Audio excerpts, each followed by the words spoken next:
Mesachas Nedarim Daf Lamed Zayin is almost completely about the difference between Mikra and Medrash. Why are you allowed to get paid to teach Mikra, but you're not allowed to get paid to teach Medrash? The Gemara will explain two potential reasons. The Gemara will try to figure out which is the correct one by a number of proofs, including from our last Mishnah. Towards the end of the Daf, the Gemara will bring a number of examples of places where there are unusual things in the Psukim and the Masorah and how we get them from and the different parts of learning Mikra and what their source is. So let's begin. We've seen in our last Mishnah that if somebody's usher to have Hana from someone, he's allowed to learn from him. It's not considered to be Hana to learn from somebody, except for Mikra. Mikra, which is learning Psukim, that you're not allowed to learn from somebody if you're asked to have Hana from him. And the reason is because people often pay for Mikra, to learn Mikra from someone. The teacher of Mikra, that is, again, Psukim, gets paid, and therefore if you're going to learn from him without paying him, you're getting Hana. So the Gemara wants to know, what is the difference between Mikra and Medrash? Why is it that Mikra, as we see, you are sometimes allowed to pay for? There's some places that have a minig not to pay someone to teach Mikra, but that's usually a Xera that they may end up paying to teach Medrash.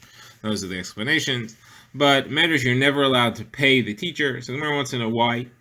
So the Gemara gives two potential reasons. First of all, the Gemara rejects one. The Gemara says the source of the Isser to teach, Isser to get paid to teach, that is from the Psukim. The Torah says, "V'osi tziva Hashem v'es hahi lamed eschem." Moshe Rabbeinu says that Hashem commanded him to teach Torah to Klal Yisrael, and because he's commanded, it obviously didn't take money for it. And then it says, "Re'ei limadati eschem chukim u'mishpatim kasher tzivani," and he says, "I taught you Torah." And there's a link between my teaching there and your teaching, just like I taught for free. You should also teach for free. People in Klal Yisrael should not get paid to teach Torah. So the Gemara says that. It doesn't tell me what the difference between Mikra and Midrash is. That should apply equally to both of them. So Gemara gives two potential reasons. And Rav Yochanan and Rav says that you're not really paying for the teaching of Torah, you're paying for the taking care of the child as well. Mikra is usually something which is studied by children. So you're paying for the babysitting that goes along with the teaching. So the teaching part of it you're not paying for. You're paying for the fact that he's caring for the child, the teacher, that is caring for the child while he's teaching him. Now, Rav Yochanan says you're paying for teaching how to read. You're paying him for teaching the Nikud, the Nikudos, and the Trop. Those are all things which are not mitzvah to learn in D'Oraisa. Those aren't Misorah D'Oraisa, and therefore they don't count as something that is forbidden to teach. They don't count as something that is forbidden to get paid to teach, and therefore you can pay, and that's of course only in Mikra. In Medrash you don't have that, and therefore you're not allowed to take money to teach Medrash. So now the Gemara says, if you look at our Mishnah, our last Mishnah had said that there's an Isser Hana on someone, then he's still allowed to teach, but he's not allowed to teach Mikra. Now, which of these two explanations makes sense that he should not be allowed to teach Mikra? That would mean that he's getting paid for Mikra. So if it's referring to the Trop and the reading, so that makes sense. If he's teaching you the Trop and the reading for free, you're getting a Hana. However, if it's children, watching the children, so we're not talking about a child here, so why should it be forbidden to learn from someone without paying him? There's no child care. So the Gemara answers, we're talking about where it's a child. So if it's talking about it's a child, then the next line doesn't make any sense, where it says that you're allowed to teach, you are allowed to teach his children. What do you mean his children? I thought we were talking about a child all along. And the opposite should be true. You're not allowed to teach the children. You are allowed to teach him. So the Gemara says this word is missing. You have to read it as follows. You are allowed to teach Medrash because it's not a Hana. You're not allowed to teach Mikra. That's referring to teaching Mikra to a child because you're getting free child care. If the father is there, then you can teach him because he doesn't need child care, and you can teach his child because he's caring for his own child, and therefore there is no child care, so that is no Hana, and therefore that is permitted. So that is how the Gemara explains these two opinions, and they both fit into the Mishnah. Now the Gemara tries to go on to another proof, and that's by comparing the Isser to take money for teaching Torah to the Isser to take money for Shabbos. So the Gemara says, we have a brisa that says, you should not teach material learned for the first time on Shabbos. If it's a review, even the first review, then you're allowed to teach it on a Shabbos. So now the Gemara says, what should this reason for this be? Obviously the reason is because you are going to get paid, and it's going to be schar Shabbos. You're going to get paid for Shabbos. And you're not allowed to take money for getting paid on Shabbos. So So says the Gemara, what type of payment are we talking about over here? If it's payment for teaching him the trup, to teaching him the reading, like Rabbi Yochanan said, so then I understand why there's a difference between the first time and the second time. The first time you learn something, you're learning the trup and the reading. So therefore, you shouldn't learn something, you shouldn't teach for the first time on Shabbos, because you're not getting paid for it, and that would be Schar Shabbos. If, however, you're talking about childcare, so what's the difference between the first time and the second time? Just like you need childcare for a child the first time you learn something, you need childcare for the child the second time you learn something, shouldn't be a difference.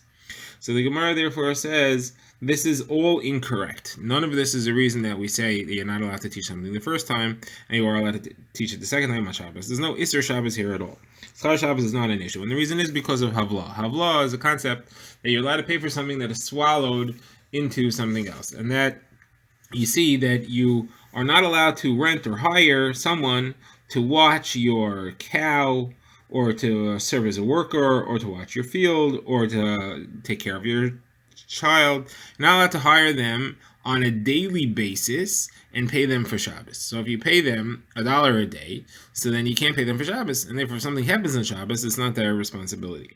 However, if you hire them on a weekly basis, even if it's $7 a week and it's clearly one a day, but it's hired on a weekly deal, or if you hire them on a monthly or on a yearly, there you're allowed to pay them in full, and they are responsible to work on Shabbos, but it's no Isser, there's no Isser of Schar Shabbos, because of Havlah, you're paying them $7 for the whole week, not anything specific to Shabbos, and therefore there's nothing specific, and there's no Isser. So over here also, there's no problem of the fact that you might be teaching on Shabbos and getting paid for that, because it'll be Havlah, so that's not an issue. What then is the issue? So the Gemara gives two explanations.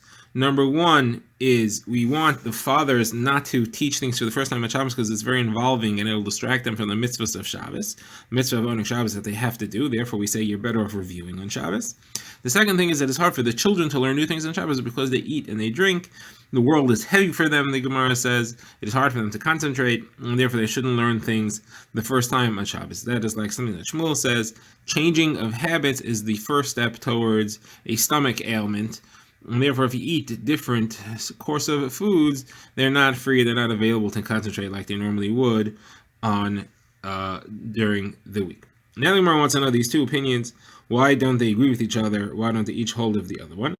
So the Gemara explains, according to Vyechon, it says that the reason is because of the reading. He didn't want to say that it's childcare is a problem because the Mishnah clearly mentions teaching the girls as well.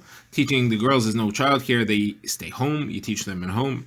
And therefore, the mothers are there. Childcare is not an issue.